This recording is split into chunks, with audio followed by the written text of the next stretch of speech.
Go. Hi fellas, this is your April 2023 history report. I'm sorry I can't be with you at the meeting tonight, but I am in Cleveland, Ohio.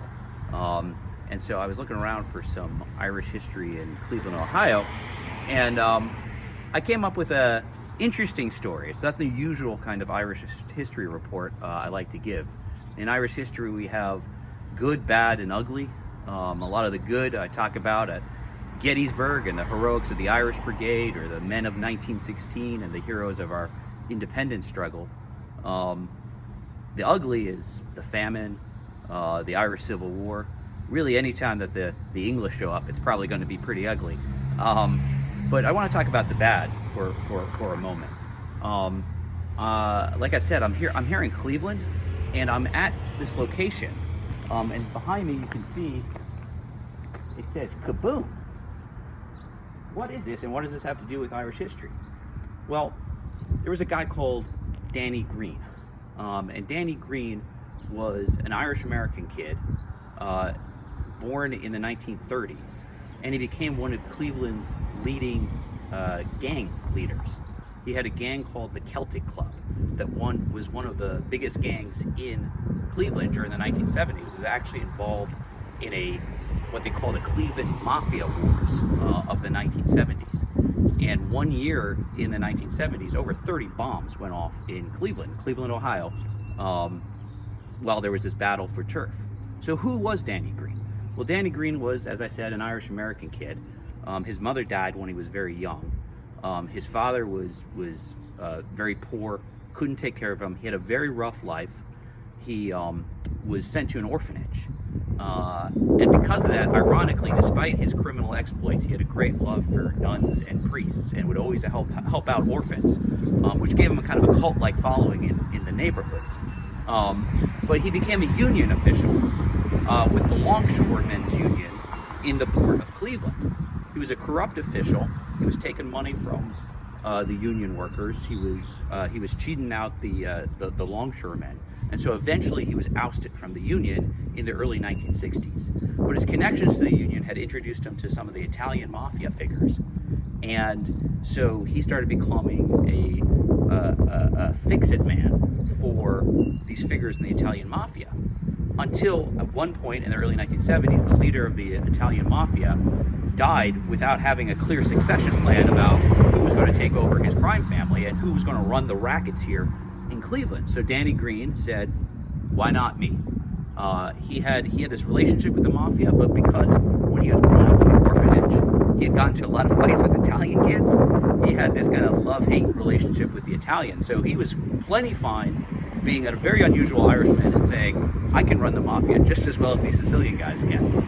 So in the 1970s, he starts this gang called the Celtic Club. And they're actually running a number here. I'm here on the east side of Cleveland. A number of the rackets here in the east side of Cleveland were controlled by Danny Greene and his men.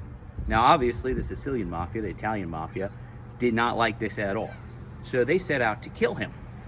And the thing about it is they tried to kill him time and time again. And they kept on missing. He kept on having these amazing escapes, including at this location here. And that's what the Kaboom is. So I'm standing where Danny Greene actually lived. And he was in bed with his 18-year-old mistress. Like I said, he's an interesting character.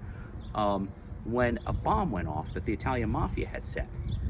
But because he was in bed, he actually was him and his mistress were able to ride the bed down as the building collapsed, and he actually survived. And he was very flamboyant. He would give media interviews. So he credited his survival, repeated survival, to the intercession of St. Jude, which is interesting given his notable lack of virtue. Let's put it that way. But in any event, he survived a whole bunch of assassination attempts, just some outrageous. And you may be familiar with him from the movie Kill the Irishman, which is a movie that's based on his life, that shows kind of his background, and also shows these repeated attempts to kill him. I believe it's on Netflix. It's dark. It's a little bit of a comedy because of the some of these comic attempts, but he survived most of them until eventually he did. And in 1977, the mafia had tapped his phone line and found out he was actually going to the dentist somewhere near here in a neighborhood just outside here of East Cleveland. And because they couldn't get to his car, they put a bomb in the car that was parked next to him, blew it up, killed him, eventually got him. But what the interesting thing about it is the FBI were actually able to capture the guy, the Italian mafia guy, who planted that bomb, get him to flip and become state's evidence. And the testimony that he gave shut down the Cleveland mafia.